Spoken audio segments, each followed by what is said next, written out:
이러하고 하나님을 알지 못하는 자의 처소도 이러하니라. 아멘. 오늘 본문 욥기 18장 1절에서 21절 말씀은 욥의 이제 세 친구 중에 수아 사람 빌닷이라고 하는 사람이 또 욥과 또 친구들에게, 모든 사람들에게 하는 말씀입니다. 그 말씀의 핵심은 고난은 악인들의 끝이다. 결국 악인들은 하나님의 심판과 멸망을 받을 것이다. 그런데 욥이야말로 하나님의 심판과 멸망을 받고 있는 중이고, 그리고 욥의 고난은 바로 욥의 죄로 말미암는 하나님의 심판이라고 정죄하고 있는 것입니다. 그리고 이제 욥뿐만 아니라 욥과 같이 죄인들, 그들은 이제 악인들은 결국 하나님의 심판과 멸망을 받게 되는데 이러한 그런 심판과 멸망이 있을 것이다. 그래서 21절까지 계속해서 그 이야기를 하고 있습니다. 사랑하는 성도 여러분, 악인들의 최후, 죄인들의 끔찍한 심판과 멸망, 그것을 지금 수아 사람 빌닷은 얘기하고요, 그것을 어찌 보면 이제 경고하고 있는 것이죠. 그런데 여러분, 악인들의 최후는요 죽음으로 끝나지 않습니다. 악인들의 최후가 죽음으로 끝이 아니라는 사실입니다. 성경은 요한계시록 20장 11절에서부터 15절 말씀을 보면 사람들이 죽은 후에 하나님의 크고 흰 보좌 앞에서, 백보좌 앞에서 이제 하나님의 심판을 받게 되는데, 그 보좌 앞에는 하나님의 생명책이 있어요. 그 생명책에 이름이 기록되어진 사람은 구원을 받지만, 거기에 이름이 없고 그리한 사람은 그 행위대로 심판을 받을 것이다. 그래서 이 심판이 둘째 사망이라고 그랬어요. 첫 번째 사망은 우리가 이제 육체적으로 이제 죽음에 이르는 사망에 이르. 그러니까 사람들은요, 죽으면 끝이지. 그러니까 차라리 이 고난과 이 고통, 차라리 죽으면 끝날 것인데. 그런데 여러분, 성경은요, 죽음이 끝이 아니에요. 죽음 후에는 영원한 천국과 영원한 지옥의 형별로 구분되어진다는 거예요. 하나님을 믿고 예수 그리스도를 나의 주, 나의 하나님으로 믿고 구세주로 믿는 사람에게는 영원한 천국이 보장되어져 있고, 하나님도 믿지 않고 예수 그리스도를 구세주로 믿지 않는 사람들은 영원한 형벌, 영원한 심판, 둘째 사망, 불못에 빠지게 될 것이다. 성경은 그렇게 말하고 있어요. 이것을 우리는 항상 기억해야 하는데, 그런데 로마서의 말씀도 여러분, 의인은 없나니 하나도 없다. 모든 사람들이 죄에 빠져 있다. 그것이 우리 죄인의 운명인데요, 죄인의 운명은 결국 영원한 심판과 멸망이라고 한다는 거죠. 그런데 하나님은 모든 사람이 구원에 이르기를 원하고 모든 사람들을 사랑하시고 영원한 생명의 은혜를 주시기를 원하세요. 그래서 그의 아들 독생자 예수 그리스도를 사람의 모양으로 이 땅에 보내시고, 저와 여러분의 모든 죄의 심판은 결국 죄의 삭은 사망입니다. 그런데 그 사망에서 구원하시기 위해 십자가에서 죽으셨어요. 피를 흘리셨어요. 왜요? 우리의 죄 때문에. 죄를 사해 주시려고. 그래서 요한복음 3장 16절에 하나님이 세상을 이처럼 사랑하사 독생자를 주셨으니 이는 그를 믿는 자마다 멸망하지 않고 영생을 얻게 하려 하심이라. 우리가 아직 죄인 되었을 때에 그리스도께서 우리를 위하여 죽으심으로 하나님께서 우리에게 대한 자기의 사랑을 확증하셨느니라. 이것이 우리가 받은 은혜예요. 값없이 받은 은혜예요. 그러나 그 값은 측량할 수가 없어요. 하나님의 아들 예수 그리스도의 피값을, 그 은혜를 우린 측량할 수가 없다는 거죠. 그래서 오늘도 하나님의 은혜 아니시고는 살 수가 없는 거예요. 호흡마저도 다 하나님의 은혜예요. 고난과 고통도 하나님의 주권과 섭리 안에 있는 은혜, 까닭 없는, 이유 없는 신비한 고난도, 우리가 다 이해할 수 없는 그 고난도 하나님의 은혜라고 한다는 것입니다. 그래서 예수 그리스도께서 대속하신,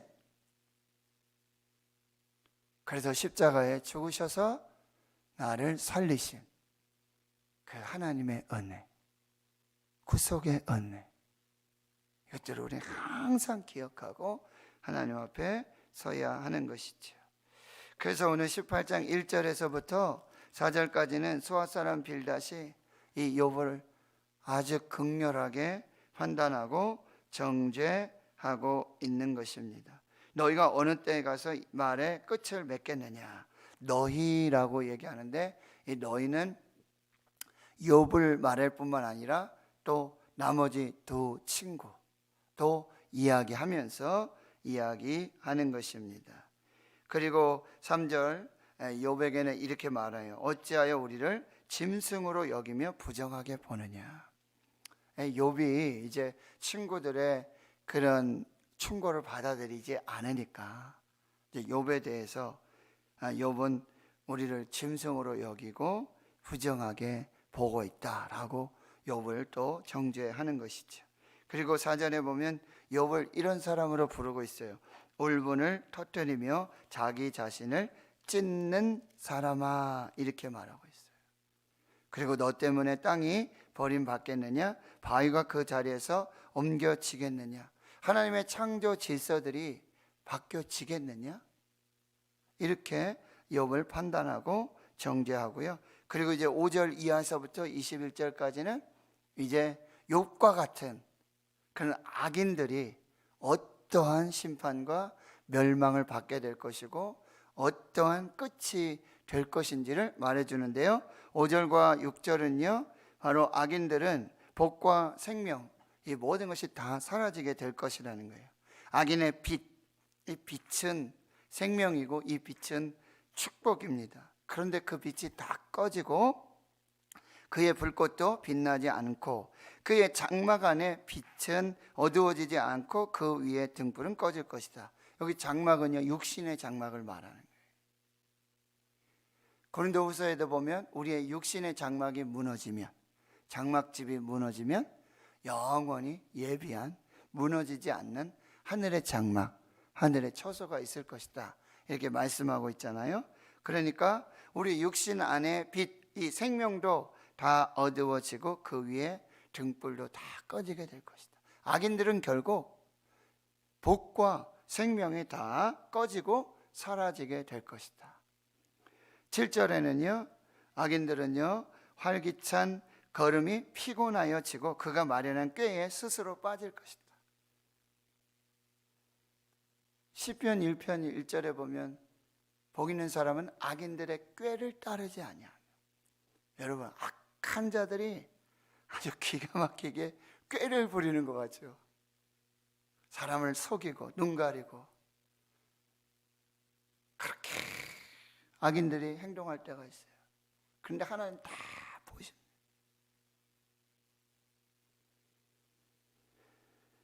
그 악인들의 활기차던 걸음, 아주 행악자들이 뭐 대단하지 않습니까? 아나무인이에요. 하나님도 없는 것처럼 그렇게 말하고 행동하고요, 교만하고요. 그런데 그거 다 하나님이 심판하시고요. 그 꽤 아주 지혜로운 것 같고요, 아주 대단한 지혜인 것 같지만 그 꾀가 다 무너지게 될 것이다. 8절에서부터 보면은요, 그의 발이 그물에 빠지고 올가미에 걸려들며 발 뒤꿈치가 덫에 치이고 그의 몸은 올무에 얽힐 것이며 그를 잡을 덫이 땅에 숨겨져 있고 그를 빠뜨릴 함정이 길목에 있으며. 근데 악인들이 이걸 모르고 살죠. 또 보십시오. 11절에 보면은요, 무서운 것이 사방에서 그를 놀라게 하고 그 뒤를 쫓아갈 것이며 그의 힘은 기근으로 말미암아 쇠하고 그 곁에는 재앙이 오고요, 악인들의 재앙이 오고 질병이 오고요, 사망의 장자가 그의 지체를 먹을 것이다. 이건 의인법인데요, 사망이라고 하는 이 장자, 사망 중에도 장자가 그의 지체들을, 자녀들을 다 먹어 삼키게 될 것이다. 무슨 얘기냐면 결국 이제 죽음으로 끝나게 될 것이다.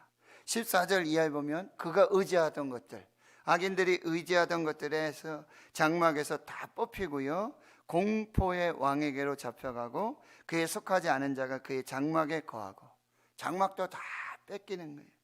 유황, 소돔과 고모라가 불과 유황으로 심판받지 않습니까? 그 유황이 뿌려지면요, 거기선 어떤 생명도, 이제 어떤 수확도, 어떤 열매도 거둘 수 없는 그런 심판을 받게 될 것이고요. 16절, 밑으로 그의 뿌리가 마르고 위로는 그의 가지가 시들고, 뿌리도 마르고 가지도 시들고 모든 것이 다 죽게 될 것이다. 17절, 그를 기념함이 땅에서 사라지고, 그를 기념한, 그를 기억하는 이 모든 것이 사라진다. 이 기억이 사라진다는 것은 뭐예요? 존재가 사라지게 된다라고 하는 것이죠. 그의 이름도 전해지지 않을 것이고, 18절, 그는 광명으로부터 흑암으로 쫓겨 들어가고 세상에서 쫓겨갈 것이며 그는 그의 백성 가운데 여러분 후손도 없고 후예도 없고 그가 거하던 곳에는 남은 자가 단 한 사람도 없을 것이다. 모든 것을 이제 심판받고 멸망하게 될 것이고, 20절에 그의 운명에 서쪽에서 오는 자와 동쪽에서 오는 자가 깜짝 놀라리라. 결국 심판과 멸망의 운명이, 악인들의 운명은 그 끝은 결국 심판이고 멸망이라고 한다는 거예요. 21절을 같이 읽겠습니다. 시작. 참으로 불의한 자의 집이 이러하고 하나님을 알지 못하는 자의 처소도 이러하니라. 결론입니다. 여러분, 악인들은 이렇게 심판을 받고 결국 멸망으로 끝나게 될 운명이라고 한다는 것입니다. 그런데 우리에게는 하나님의 은혜가 있습니다. 값없는 은혜. 그러나 그 값은 측량할 수 없는 사랑하는 아들 독생자 예수 그리스도의 피값이라고 한다는 거예요.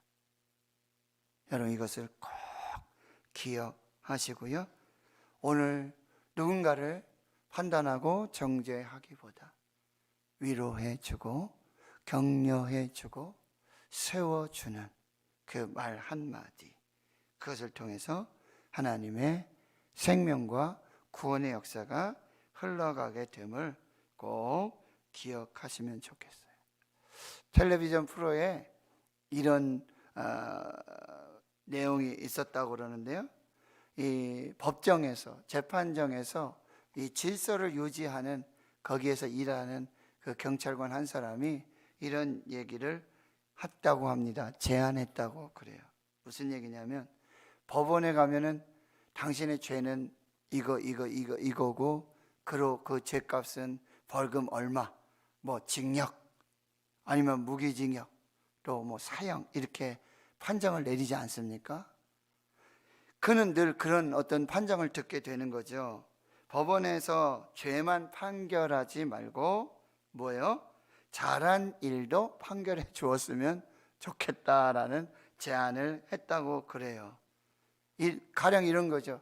당신들은 평생 동안 이렇게 착한 일, 선한 일을 했기 때문에 당신에게는 상금 1억 원을 드리겠습니다. 이런 어떤 것도 판결해 주면 어떻겠습니까? 칭찬과 격려, 위로, 생명의 말, 그런 것들이 우리 입술에 필요하다라고 하는 거죠. 판단하고 정죄하고 비난하고. 근데 여러분, 말은요 참 부메랑이에요. 말은 부메랑이에요. 갔다가요 도로 이렇게 돌아와요. 참 희한하죠. 그러니까 오늘 우리의 입술에 하숫고를 세워서 특별히 이 고난당하는 자들, 우리가 함부로 판단하고 섣부르게 판단하고 정죄하고 심판하지 않도록 오늘 우리의 입술을 주장하여 주시고, 또 하나님 입술에 파수꾼을 주시고, 또 그들을 위해 중보할 수 있는 우리들이 될 수 있도록. 어떤 목사님이 암에 걸리셨어요. 암에 걸리시고는 이런 고백을 하게 되는 거예요. 암에 걸려서 치료받고 뭐 이렇게 또 자기도 절제하고 이렇게 하시면서 하는 고백이 뭐냐면 오히려 암 때문에 더 건강해졌다는 거예요. 그리고 이렇게 결론해요. 고난은 악이 아니라 약이 될 수 있다. 고난은 악이 아니라 약이 될 수 있다라고 말하고 있어요. 코로나 바이러스로 뭐 전 세계적 지금 재앙이지 않습니까? 수많은 사람이 건강과 생명을 잃고 경제적 손실은요 어마어마합니다.